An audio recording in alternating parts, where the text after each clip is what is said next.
एक पतरी रैनी बनी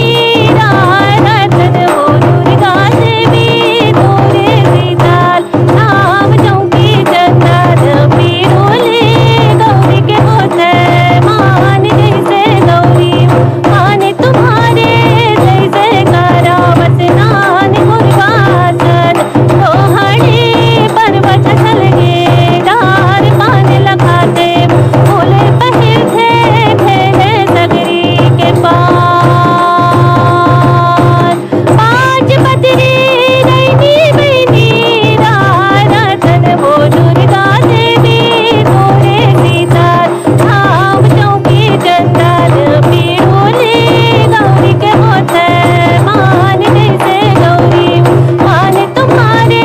जैसे करो वसनान गुरवासन लोहड़ी पर्वत चलगे डार पान लगाते बोले पहिर थे खेले सगरी के पान सात पतरी रैनी बनी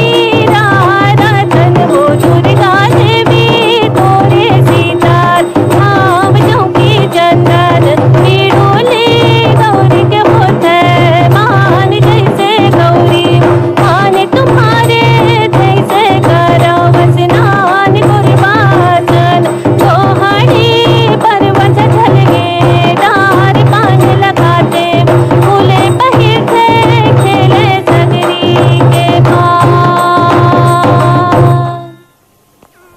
जोहर जोहर मोर गौरव घोड़ी वो से बरी